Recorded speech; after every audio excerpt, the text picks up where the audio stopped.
Hello friends, कैसे हैं आप सब। मैं सरिता मिश्रा आपके अपने ओम शिव शक्ति क्लासेस पर स्वागत करती हूं और उम्मीद करती हूं कि मेरे सभी शिक्षक भाई बहन सभी खुश होंगे, प्रसन्न होंगे। तो फ्रेंड्स, जैसा कि आप सब जानते हैं कि यहाँ पर डेली क्लासेस हो रही थी, है ना। दोपहर में 12 बजे होती थी पहली क्लास हमारी, है ना। 12 बजे दोपहर होती थी, फिर शाम को 5 बजे मैथ्स होती थी, जो कि अभी नहीं हो रही है। और रात्रि के 9 बजे डेली क्लासेस रहती है ना।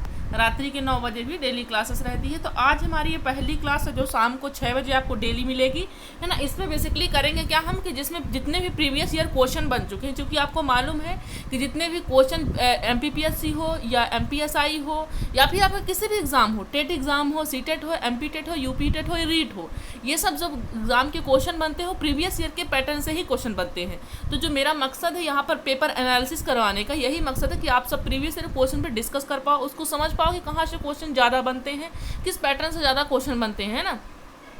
तो आप सब इसीलिए मैं एनालिसिस करवा रही हूँ। डेली क्लासेस रहेगी यहाँ पर शाम को 6 बजे। अभी हम यहाँ पर MPTT का जो सेकंड ग्रेड का एग्ज़ाम हुआ था उसका एनालिसिस करेंगे, सभी सब्जेक्टों का। और फिर हम इसके बाद क्या करेंगे, सीटेट है, रीट है, UP टेट है, सभी का डिस्कस करेंगे।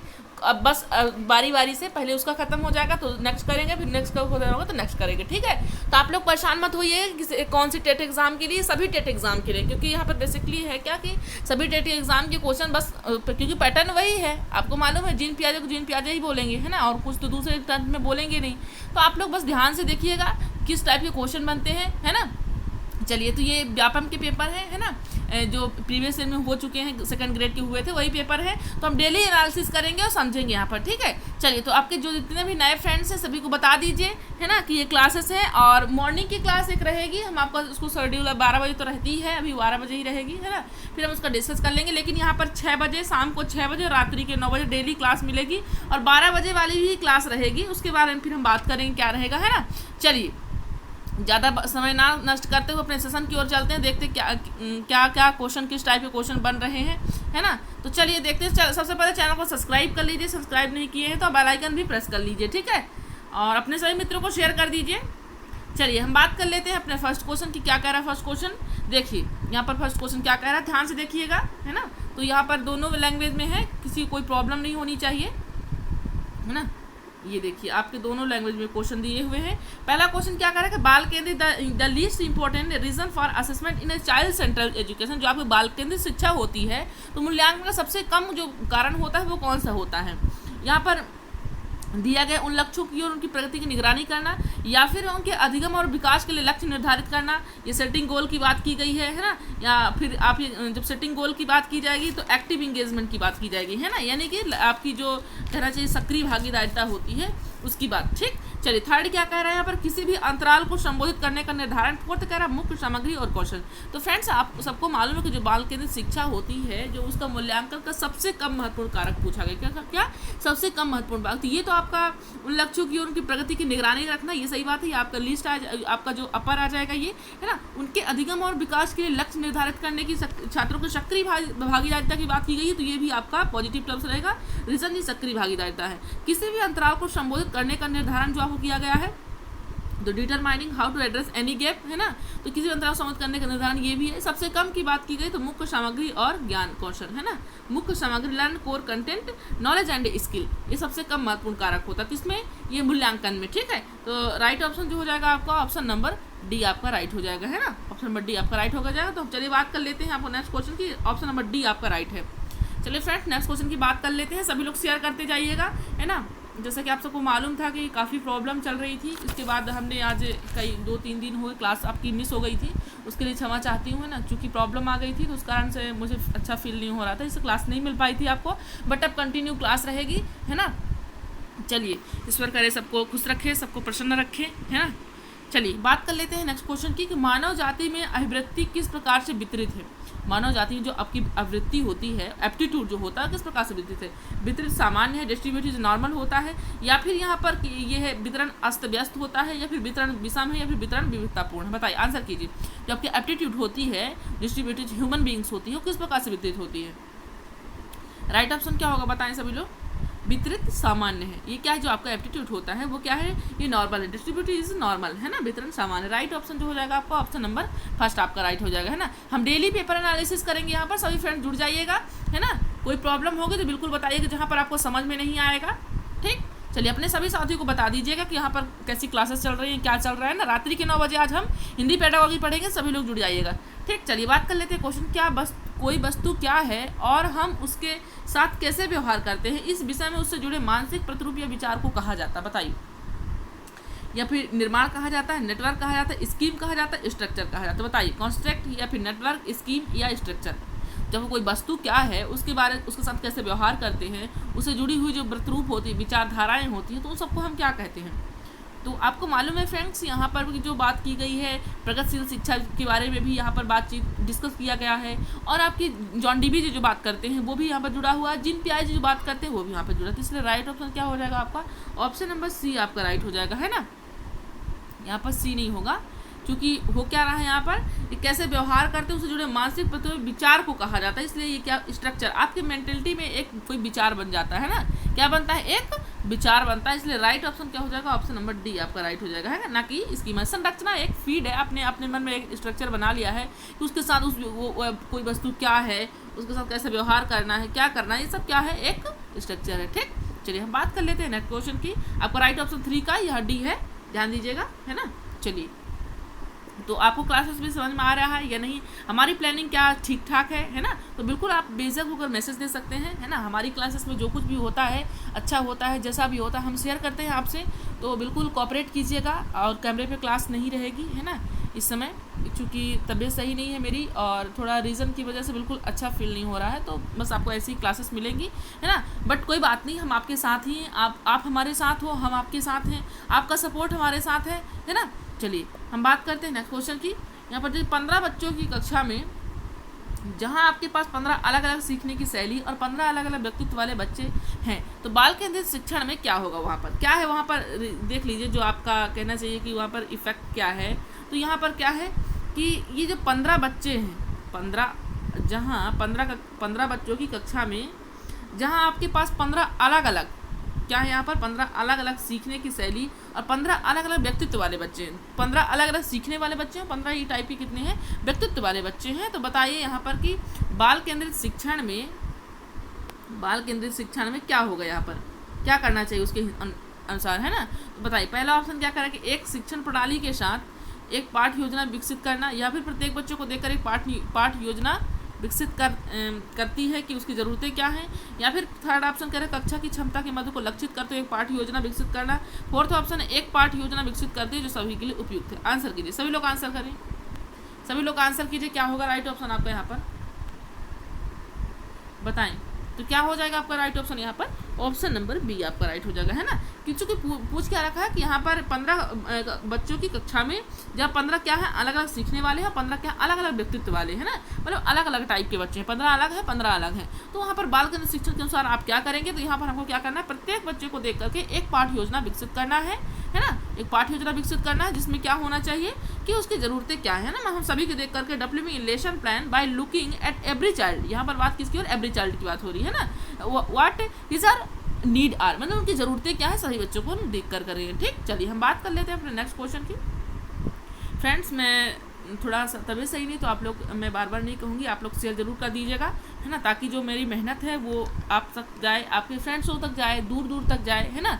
तो बिल्कुल ये सब कीजिएगा। चलिए हम बात कर लेते हैं नेक्स्ट क्वेश्चन की। नेक्स्ट क्वेश्चन क्या कह रहा है, यहाँ पर देख लीजिएगा, the theorist remembered as the father of progressive education, जो क्या है यहाँ पर, ये फादर ऑफ प्रोग्रेसिव एजुकेशन, जो प्रगतिशील शिक्षा के जनक है, वो किसको याद किया जाता है, सिद्धांतकार कौन है, प्रगतिशील शिक्षा के यहाँ पर सिद्धांतकार कौन है, बताइए, आंसर कीजिए सभी लोग, कौन है, फ्रेडरिक फ्रोवेल है, जॉन डीवी है, जीन पियाजे, ग्राहम बेल्स है, बताइए, आंसर कीजिए। तो प्रगतिशील जो शिक्षा के फादर प्रोग्रेसिव ये जो एजुकेशन है, ये कौन है यहाँ पर, जॉन डीवी जी हैं। कौन है, John Dewey ji. Option number B आपका राइट हो जाएगा, है ना। यहाँ पर क्या होगा right option, option number B, John Dewey ji हैं।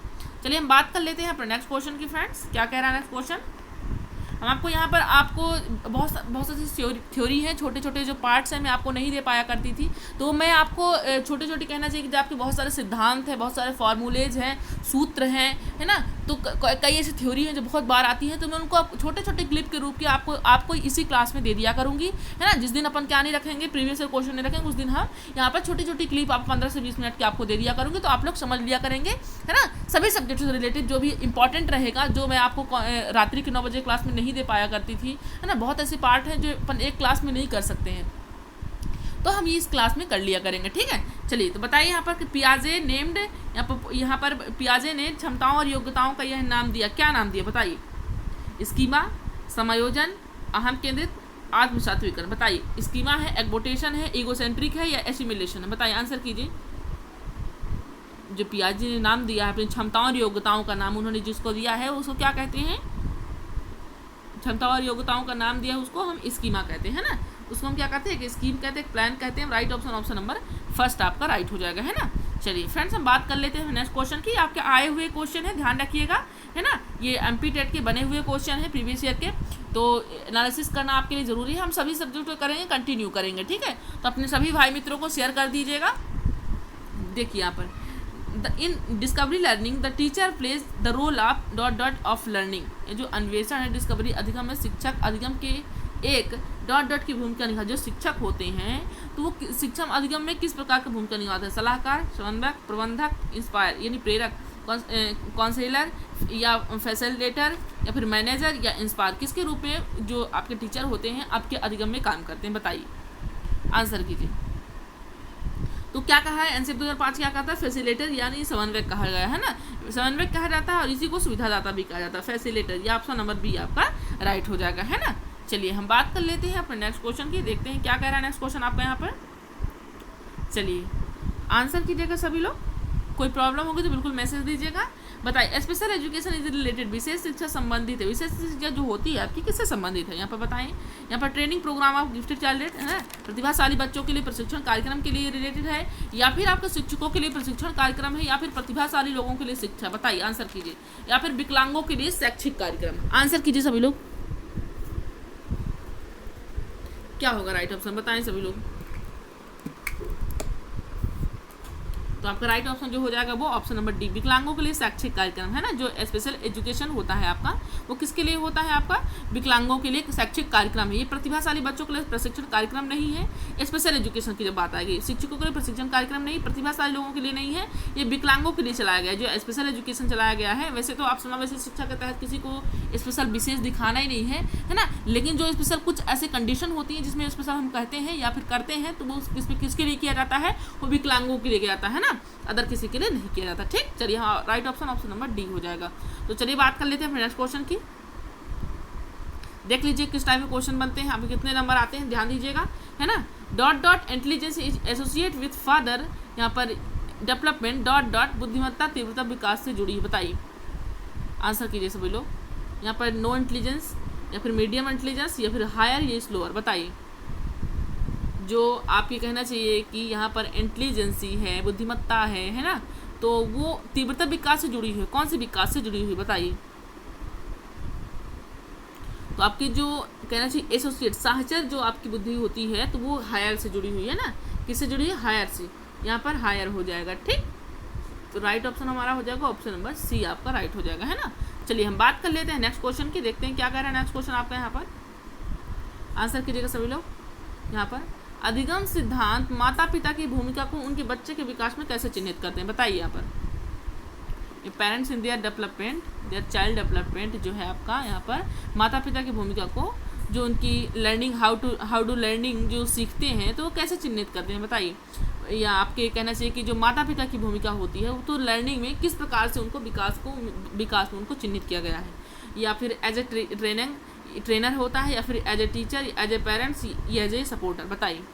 जो माता पिता हैं वो बच्चों के अधिगम में, सीखने में, क्लासेस में तो किस टाइप के इन्वॉल्व होते हैं, क्या कहा गया है पेरेंट्स को, बताइए। एज ए ट्रेनर कहा गया है ना, क्या कहा गया है, एज ए ट्रेनर, प्रशिक्षकों के रूप में उनको कहा गया है ना। जो माता पिता की भूमिका है उनको क्या कहा गया है, प्रशिक्षकों के रूप में। राइट ऑप्शन नंबर फर्स्ट आपका हो जाएगा, ठीक।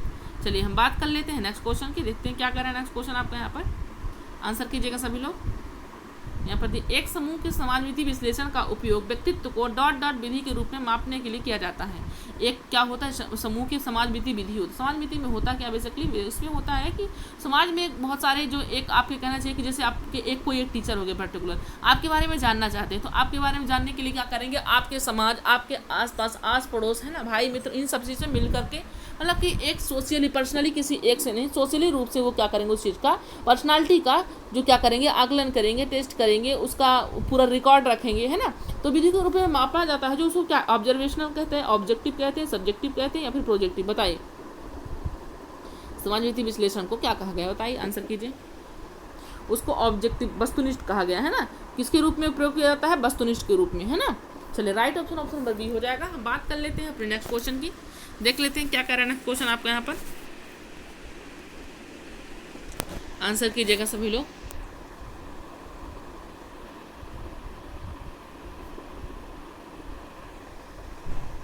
देखिए यहाँ पर विलियमसन के अनुसार निम्नलिखित में से कौन निर्देशन परामर्श का लाभ है ना, अकॉर्डिंग टू विलियमसन, है ना। तो विलियमसन जो कि कहा है बेनिफिटिव डायरेक्टिव काउंसलिंग, है ना, बेनिफिट ऑफ डायरेक्टली काउंसलिंग, कौन निर्देशन परामर्श का लाभ है, बताएं।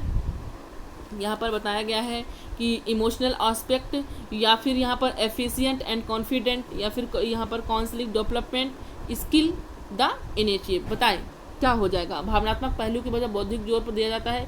कुशल और आश्वस्त होने के लिए परामर्श लेने का मार्गदर्शन नहीं करता है, परामर्श लेने को निर्भर नहीं करता, या फिर पहल को दबाना। बताइए आंसर कीजिए सभी लोग, क्या होगा राइट ऑप्शन आपका। यहाँ पर आपका फर्स्ट ऑप्शन हो जाएगा ना, भावनात्मक पहलू के बजाय बौद्धिक जोर पर दिया जाता है ना। जो विलियमसन ने क्या बताया, निर्देशन परामर्शन का लाभ बताया उन्होंने, है ना, बेनिफिट डायरेक्टिव काउंसलिंग, है ना। जैसे आपने क्या कहा, निर्देशन होते हैं, निर्देशन परामर्शन, इनके लाभ क्या होते हैं। निर्देश तो आपको मालूम है, निर्देश जारी किया जाता है, और जो परामर्श होता है वो आप सामने वाले व्यक्ति को आप देते हो, है ना, कि भैया ऐसा कर लो, इसमें आपके तुम्हारी प्रॉफिट हो सकती है, बेनिफिट है तुमको, ठीक। चलिए तो राइट ऑप्शन जो हो जाएगा आपका, इसका ऑप्शन नंबर ए हो जाएगा। तो हम बात कर लेते हैं अपने नेक्स्ट क्वेश्चन की, देखते हैं क्या कर रहा है नेक्स्ट क्वेश्चन आपके यहाँ पर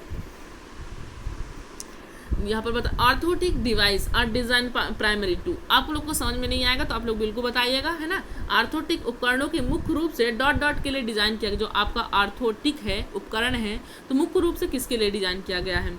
none of this support a body part, या फिर रिपेयर टू बॉडी पार्ट, या फिर रिप्लेस ए मिसिंग बॉडी पार्ट। बताइए यहाँ जो शरीर के अंगों के लिए, या फिर शरीर को मरम्मत के लिए, या फिर जो कैसे कुछ ऐसे पार्ट है जिसमें ना होने वाले अंगों की जगह लगाने के लिए। आंसर कीजिए सभी लोग, फास्ट आंसर करें, क्या होगा राइट ऑप्शन। तो आपका जो आर्थोटिक उपकरण होता है वो सपोर्ट ए बॉडी पार्ट के लिए किया जाता है। किसके लिए, बॉडी पार्ट के लिए, शरीर के अंगों को समर्थन देने के लिए किया जाता है। Right option option number B आपका हो जाएगा, ठीक। चलिए हम बात कर लेते हैं अपने नेक्स्ट क्वेश्चन की, और देखते हैं क्या कह रहा है नेक्स्ट क्वेश्चन आपका यहाँ पर।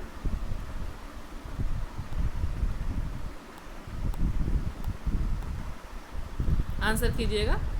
डॉट डॉट अधिगम, छात्रों के अधिगम के परिणाम के विषय में आकलन को डॉट डॉट मूल्यांकन के रूप में जाना जाता है ना। छात्रों के अधिगम के परिणाम के विषय में आकलन को डॉट डॉट के मूल्यांकन के रूप में जाना जाता है। तो बताइए जो असेसमेंट रिगार्डिंग द, यहाँ पर outcome of student learning is known as assessment, मतलब उस लर्निंग को, उस असेसमेंट को हम किस नाम से जानते हैं। बताइए यहाँ पर डायग्नोस्टिक है, या फिर वैस मार्क है, फॉर्मेटिव है, या फिर यहाँ पर प्रोग्रेसिटी है। बताइए आंसर कीजिए सभी लोग। जो छात्रों के अधिगम के परिणाम के विषय में आकलन किया जाता है, उनके परिणाम क्या हैं, उस चीज़ को जब हम आकलन करते हैं तो क्या होता है, वो आपका निदानात्मक होता है ना। क्या हो जाता है, निदानात्मक, ना कि एक निदानात्मक होता है, दूसरा उपचारात्मक। निदानात्मक जब होगा तो आपने यहाँ पर किसी चीज़ को उपचार नहीं किया है, हाँ आप इस चीज़ को, प्रॉब्लम को उसके देख रहे हैं, जानने की कोशिश कर रहे हैं कि आखिर बच्चे में क्या प्रॉब्लम है, ठीक। इसके बाद इसके बाद जो प्रोसेस होती है वो हमारा क्या हो जाता है, वो आपका यहाँ पर उपचारात्मक हो जाता है, ठीक। तो आई होप आपको समझ में आ रहा होगा ना। चलिए हम बात कर लेते हैं अपने नेक्स्ट क्वेश्चन की। कोई प्रॉब्लम आ रही होगी, समझ में नहीं आ रहा, शब्द छोटे लग रहे होंगे तो बिल्कुल बताइएगा, ठीक है। चलिए हम नेक्स्ट क्वेश्चन की बात कर लेते हैं। क्या कह रहा है, डेली यहाँ पर पेपर एनालिसिस कराए जाएंगे शाम को 6 बजे, ठीक है। चलिए निम्नलिखित में से, और रात्रि की क्लास भी रहेगी, तो जो नए साथी जुड़ते जा रहे होंगे सभी लोग शेयर जरूर करते जाइएगा, है ना, ताकि बाकी फ्रेंड्स भी आपके जुड़ पाएँ। तो निम्नलिखित में से कौन सा अनुकूलन ओरिएंटेशन कोहलबर्ग के अनुसार पारंपरिक नैतिकता के चरण के अंतर्गत आता है? क्या आता है यहाँ पर? कौन सा अनुकूलन ओरिएंटेशन जो होता है कोहलबर्ग के पारंपरिक नैतिकता के चरण के आता है? दंड एवं आज्ञा के प्रति, मतलब कहना चाहिए कन्वेंशियल जो मोरलिटी होती है, स्टेज ऑफ कन्वेंशियल। आपको मालूम है कि कोहलबर्ग ने 3 दिया है। कौन सा दिया है? प्री कन्वेंशियल दिया है पहला, दूसरा कन्वेंशियल दिया है, तीसरा पोस्ट कन्वेंशियल। 3 प्रकार के उन्होंने कन्वेंशियल बताए हैं ना, जो मोरल डेवलपमेंट की बात की उन्होंने की है, मोरलिटी की बात की है ना। तो 3 प्रकार को उन्होंने बताया, प्री बताया है, pre conventional, conventional, post conventional. ठीक है, तो यहाँ पर पूछ क्या रहा है? Stage of conventional, second type पूछ रहा है। तो निम्नलिखित में से कौन सा अनुकूलन ओरिएंटेशन कोहलबर्ग के अनुसार पारंपरिक नैतिकता के चरण के अंतर्गत आता है? मतलब ये जो कन्वेंशियल स्टेज है आपकी, तो कौन सा ऐसा ऑप्शन है जो इनमें से आता है ना? बताएं, आंसर कीजिए। तो दंड एवं आगे के प्रति अनुकूलन, तो ये आपको मालूम है कि प्री कन्वेंशियल है ना, ये तो पहले प्रकार में 2 आता है। सामाजिक सहानुभूति और विवेक, सार्वभौमिक नैतिक मूल्यों की नैतिकता, सहायक उद्देश्य और विनिमय। तो इंस्ट्रूमेंटल की बात भी पहले ही में की गई है ना, इंस्ट्रूमेंटल और पनिशमेंट की बात पहले में की गई है ना, कि बच्चा प्री कन्वेंशियल। इसमें बच्चा क्या करता है बेसिकली, अगर आप क्या लगता है कि अगर मैं ये काम नहीं करूँगा, ये पढ़ाई नहीं करूँगा, तो मम्मी पापा पिटाई करेंगे, सर जी हमें पिटाई करेंगे, है ना। अब जो दूसरी बात होती है, पहले ही प्री की बात अभी हो रही है ना, जो प्री की बात ही हो रही है। फिर सेकंड टर्म्स क्या होता है यहाँ पर? इंस्ट्रूमेंटल, साधनात्मक सापेक्षवादी। मतलब बच्चा कहेगा कि अगर आप मुझे खिलौने दोगे या फिर अपने टिफिन शेयर करोगे तो मैं भी करूँगा, अगर आपने ऐसा नहीं किया तो मैं ऐसा काम नहीं करूँगा, है ना। ये इंस्ट्रूमेंटल में होता है। अब बात जब आएगी थर्ड ऑप्शन की, सामाजिक सहानुभूति यानी सोशल कंसर्न एंड कंसेंस, है ना, मोरलिटी ऑफ यूनिवर्सल एथिक्स। ये आपको मालूम है कि ये आपका सबसे लास्ट, यानी कि जब एथिक्स की बात आएगी, यूनिवर्सल एथिक्स की बात आएगी, तो ये आपका पोस्ट कन्वेंशियल हो जाएगा। रीज़न क्या है कि आपको मालूम है कि जो आपका बच्चा क्या होता है, स्कूल टाइम होता है तो अलग रखता है, अपनी समझ रखता है ना, ग्रेजुएशन में होता है अलग रखता है, पोस्ट ग्रेजुएशन में होता है तो अलग रखता है। तो ये जो एज की बात हो रही, मोरलिटी ऑफ यूनिवर्सल एथिक्स की बात हो रही है, यानी जो सार्वभौमिक रूप से सत्य है, तो ये व्यक्ति तभी एक्सेप्ट करेगा जब वो क्या हो जाएगा, हायर लेवल को हो जाएगा, है ना। इसलिए क्यों, कौन सा पोस्ट की बात है ये आपका पोस्ट कन्वेंशियल की बात है। और जब आपकी सेकेंड की बात आएगा, सामाजिक सहानुभूति और विवेक आपका हो जाएगा राइट ऑप्शन, है ना, ऑप्शन नंबर बी आपका राइट हो जाएगा। तो फ्रेंड्स हम बात कर लेते हैं अपने नेक्स्ट क्वेश्चन की, देखते हैं क्या कर रहा है नेक्स्ट क्वेश्चन आपका यहाँ पर। निम्नलिखित में से कौन बाह्य प्रेरणा का उदाहरण नहीं होता है? यहाँ पर आपको मालूम है कि आंतरिक प्रेरणा भी होता है, बाह्य प्रेरणा भी होता है। तो कौन सा यहाँ पर बाह्य प्रेरणा का उदाहरण नहीं है? वेतन नहीं है, प्राइज नहीं है, पेशेंस नहीं है, प्रमोशन नहीं है। बताइए, सैलरी, प्राइज, पैशन या फिर प्रमोशन? आंसर कीजिए। जो बाह्य प्रेरणा आपके होते हैं, एग्जाम्पल आप एक्सपीरियंस, मोटिवेशन। बताइए, एक्सटर्नल मोटिवेशन जो आपको होता है, बाह्य रूप से आपको मालूम है कि जो आपके मोटिवेशन होते हैं आपके आंतरिक भी होते हैं, बाह्य भी होते हैं ना। आंतरिक का मतलब आपको खुद से कभी कभी जागरूक, नहीं मुझे पढ़ाई करनी चाहिए, मम्मी के लिए, पापा के लिए, है ना, दीदी के लिए, जीजा के लिए, जिसके भी के लिए करना है, तो वो आपका क्या है, इंटरनल है। अब जब बात आएगी एक्सटर्नल की बात आएगी तो आपको बाह्य प्रेरणा, जैसे आपको सर समझाया कि बेटा ऐसा गलत है, आप ऐसा क्यों करते हो, आपको ऐसा काम करना चाहिए, तो आप कहाँ से मोटिवेट हुए? आप एक्सटर्नल, बाह्य रूप से आपको कोई मोटिवेट किया, है ना। तो यहाँ पर कि जो बाह्य प्रेरणा का उदाहरण नहीं की बात कर रहा, तो सैलरी तो बाहर से, प्राइज, प्रशंसा बाहर से, जुनून, ये पदोन्नति, यही बात। आपको जुनून, जो पैशन होता है वो आपका अंदर स्वतः का होता है ना, जो आपका जुनून पैशन होता है वो तो आपका जुनून कि आपको क्या बनना है, इसलिए आपको क्या हो जाएगा, ये आंतरिक प्रेरणा के अंतर्गत आ रहा है जुनून, है ना। राइट ऑप्शन नंबर सी हो जाए। बाकी आपके सब क्या है, बाह्य प्रेरणा के एग्जाम्पल है। चलिए तो हम बात कर लेते हैं नेक्स्ट क्वेश्चन की, देखते हैं क्या कह रहा है नेक्स्ट क्वेश्चन आपके यहाँ पर। जब शिक्षक क्या हो विद्यालयी शिक्षा में विशेष आवश्यकताओं वाले बच्चों के मार्गदर्शन और परामर्श में व्यस्त रहते हैं तो निम्न में से क्या सत्य है? बताइए। पहला है teachers on professional growth is evident. शिक्षक का अपना व्यावसायिक विकास कैसा विकास है ये, है ना। Teacher can get reward, recognition and promotion. शिक्षक प्रोत्साहन, मानता और पदोन्नति पा सकते हैं। Third option, under the teacher guidance student will feel secure and more engage in the learning process. शिक्षक के मार्गदर्शन में छात्र अधिगम की प्रक्रिया में सुरक्षित और अधिक व्यस्त महसूस करेंगे। Under the teacher guidance student gate special attendance. यहाँ पर शिक्षक के मार्गदर्शन में छात्रों की विशेष अवधान प्राप्त होता है। बताएं तो राइट ऑप्शन क्या हो जाएगा? राइट ऑप्शन क्या होगा? शिक्षक जो विद्यालय कक्षा में विशेष आवश्यकताओं वाले बच्चों के मार्गदर्शन परामर्श रहते हैं तो इनमें से क्या सत्य है? तो राइट ऑप्शन जो शिक्षक के मार्गदर्शन में छात्र अधिगम की प्रक्रिया में सुरक्षित और अधिक व्यस्त महसूस करेंगे। राइट ऑप्शन नंबर सी आपका राइट हो जाएगा, है ना। तो हम बात कर लेते हैं अपने नेक्स्ट क्वेश्चन की, देख लेते हैं क्या कह रहा है नेक्स्ट क्वेश्चन आपका यहाँ पर, है ना। चलिए सभी लोग शेयर जरूर करते जाइएगा, अपने सभी भाई फ्रेंड्स को आप शेयर कर दीजिएगा, है ना। आपके जितने भाई मित्र को जिनको ज़रूरत है, एमपी टेट का प्रीवियस एग्जाम का जो व्यापम में बना हुआ है ना, वो आपका पेपर है। और हम डेली पेपर एनालिसिस करेंगे यहाँ पर, एमपी टेट का करेंगे, सी टेट का करेंगे, यूपी टेट, रीट, है ना, केवीएस, एनबीएस, सभी का हम डीएसएसबी, यहाँ पर सभी का हम पेपर एनालिसिस करेंगे, सभी को दिखाएंगे किस किस टाइप के क्वेश्चन यहाँ पर से बनते हैं। ठीक, चलिए बताइए, निम्नलिखित में से कौन सा सिद्धांत इस समझ को संदर्भित करता है कि वस्तुएं तब भी मौजूद होती हैं जब उन्हें देखा या अनुभव नहीं किया जा सकता। तो क्या कन्वर्जेशन कहलाता है, ऑब्जेक्टिव यहाँ पर प्रीमेंस कहा जाता है, थ्योरी ऑफ माइंड कहा जाता है, या एनिमेज यानी जीववाद कहा, क्या कहा जाता है, बताइए। आंसर कीजिए सभी लोग, क्या होगा राइट ऑप्शन।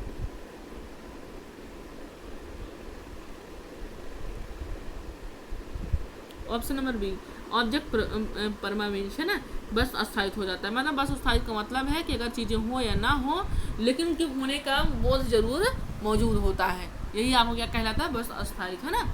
मतलब उनको लगता है कि बस तो यही कहीं है ना। चलिए हम बात कर लेते हैं अपने नेक्स्ट क्वेश्चन की, क्या कह रहा है नेक्स्ट क्वेश्चन देखिए। Punishment and reward are the component of, जो दंड और क्या होता है, प्रोत्साहन, ये किसके घटक बताइए। व्यवहार बिहेवियर थ्योरी के, डिजाइन बेस्ड रिसर्च मेथड के, ये ह्यूमन थ्योरी के, या फिर कनेक्टिज्म थ्योरी के, संयोजकता सिद्धांत, बताइए आंसर कीजिए। दंड और जो प्रोत्साहन होते हैं वो किसके कहलाते हैं, आंसर कीजिए। तो आपके जो दंड और प्रोत्साहन होते हैं वो आपके बिहेवियर थ्योरी होती है, मतलब व्यवहारवाद के सिद्धांत से रिलेटेड होते हैं, है ना। उनका व्यवहारवादों का कहना है कि आप बच्चों को सिखाने के लिए आप डांट पिटाई भी कर सकते हो, है ना। बाकी प्रकार सिविल शिक्षा में ऐसा बात नहीं की गई है, मतलब कहना चाहिए डंडे से नहीं पिटाई करना, उसको समझाना है ना। चलिए हम बात कर लेते हैं अपने नेक्स्ट क्वेश्चन की। देखिए, चाइल्ड सेंटर एजुकेशन, बाल केंद्रित शिक्षा निर्णय का उपयोग करता है क्या, विविध प्रदर्शन, वर्ष अंत मूल्यांकन, रैखिक प्रदर्शन, अनुशासनात्मक बल, बताइए आंसर कीजिए सभी लोग।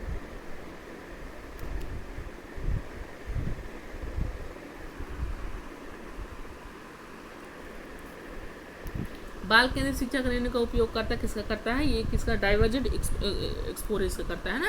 ये डाइवर्जेंट थिंकिंग की बात करता है, विविध प्रदर्शन की बात करता है ना, कि बच्चे को करके सीखने पर बल देना चाहिए, ज़्यादा से ज़्यादा उसको सीखने देना चाहिए, रटाए बातें उसको नहीं समझाना चाहिए, है ना।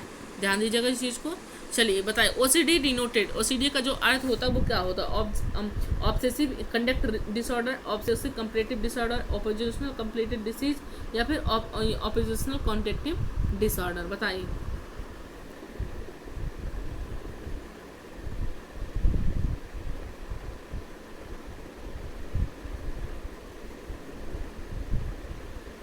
ओसीडी का जो अर्थ होता है ऑब्सेसिव कंप्लीट डिसऑर्डर होता है ना, और ऑप्शन नंबर बी आपका राइट हो जाएगा। तो जो नए फ्रेंड्स जुड़ रहे हैं, डेली क्लास रहती है ना, दोपहर को 12 बजे पहली क्लास रहती है डेली, दोपहर 12 बजे, शाम को 6 बजे डेली क्लास रहा करेगी यहाँ पर, रात्रि के 9 बजे डेली क्लास यहाँ पर रहती है ना।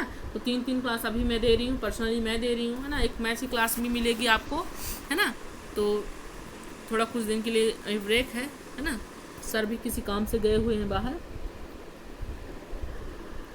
चलिए बताइए, यहाँ पर समान लिंग मित्रता के दौरान प्रचलित होती है, समान लिंग मित्रता डॉट के दौरान प्रचलित होती है, तो सेम सेक्स फ्रेंडशिप होती है।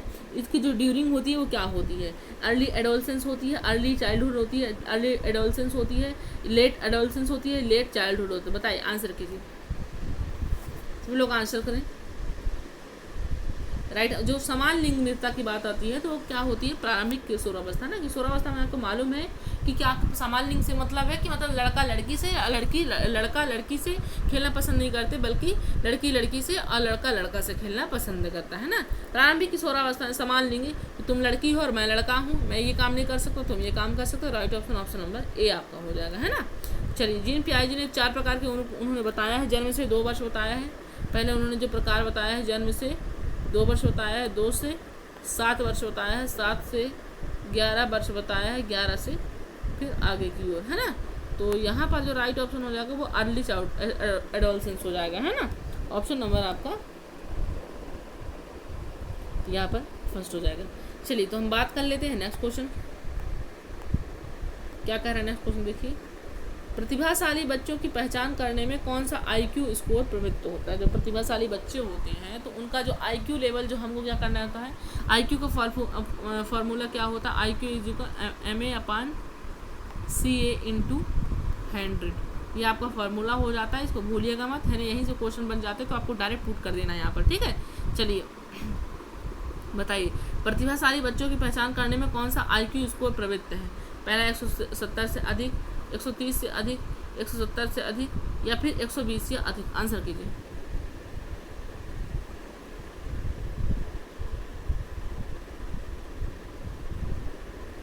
आपको मालूम प्रतिभाशाली बच्चों की पहचान करने की बात आएगी तो 130 से अधिक, है ना, 130 से अधिक, 140 से आगे बात आएगी तो जीनियस कहलाते हैं, है ना। ध्यान दीजिएगा, है ना। 50 है, 90 है, 80 है, इन सब में क्या होते हैं बच्चे, जो आपके बच्चे होते हैं वो आपके पिछड़ा वर्ग होते हैं। आप 90 के आगे सामान्य होते, ध्यान दीजिएगा, है ना।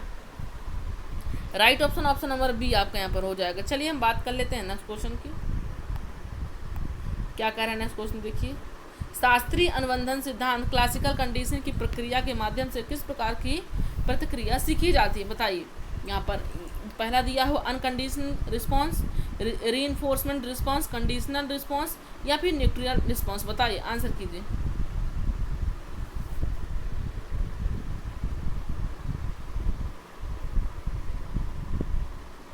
ऑप्शन नंबर सी इसका हो जाएगा, है ना। क्या हो जाएगा? ऑप्शन नंबर सी आपको वातानुकूलित प्रतिक्रिया, कंडीशनल रिस्पॉन्स हो जाएगा शास्त्रीय अनुबंधन सिद्धांत में। ऑप्शन नंबर सी राइट हो जाएगा। चलिए हम बात कर लेते हैं नेक्स्ट क्वेश्चन की, देखते हैं क्या कह रहा है next question. The best method is study growth and development of the child. किसी बच्चे के वृद्धि और विकास का अध्ययन करने का सर्वोत्तम तरीका क्या है? Comparative method, development method, statistical method या फिर फिजिकोलॉजिकल मेथड? बताइए, आंसर कीजिए। किसी बच्चे की जो वृद्धि और विकास का अध्ययन करना है तो आप किस चीज़ का अध्ययन करेंगे यहाँ पर? आंसर कीजिए। तो हम किसी वृद्धि और विकास से नहीं, आपको मालूम है कि शारीरिक विकास से संबंधित बातचीत हो रही है। वृद्धि और विकास के मतलब शारीरिक विकास, और शारीरिक विकास किस में आएगा? डेवलपमेंट, क्योंकि शारीरिक एक विकास है जो डेवलपमेंट का ही एक भाग है। चलिए हम बात कर लेते हैं नेक्स्ट क्वेश्चन की, देखते हैं क्या कह रहा है नेक्स्ट क्वेश्चन यहाँ पर। आवश्यकताओं का पदानुक्रमिक प्रेरणा का एक महत्वपूर्ण परिप्रेक्ष्य जिसे इनके द्वारा प्रतिपादित किया गया। आवश्यकता का जो पदानुक्रमिक सिद्धांत है वो किसके द्वारा पदानुक्रमित? मैस्लो, पियाजे, पावलोव, फ्रायड? बता, आंसर कीजिए। सभी लोग आंसर कीजिए, क्या होगा राइट ऑप्शन आपका यहाँ पर? तो राइट ऑप्शन जो हो जाएगा, आवश्यकताओं का पदानुक्रमिक सिद्धांत की जब बात आएगी तो मैस्लो जी आएंगे, है ना। कौन आएगा? मैस्लो जी। संज्ञानवादी की बात आएगा तो पियाजे आएंगे, है ना। व्यवहारवाद की फ्रायड। पावलोव जो है मनोविश्लेषणवादी, है ना। किसको है? पावलोव मनोविश्लेषणवादी। राइट ऑप्शन नंबर आपको बात आवश्यकता का पदानुक्रम को पूछ रहा है तो ऑप्शन नंबर आपका फर्स्ट यहाँ पर राइट हो जाएगा, है ना। चलिए हम बात कर लेते हैं नेक्स्ट क्वेश्चन की। निम्नलिखित में से पारस्परिक सहयोग इनमें अधिक पाया जाता है? समूह में, टीम में, समाज में, क्लासरूम में? आंसर कीजिए।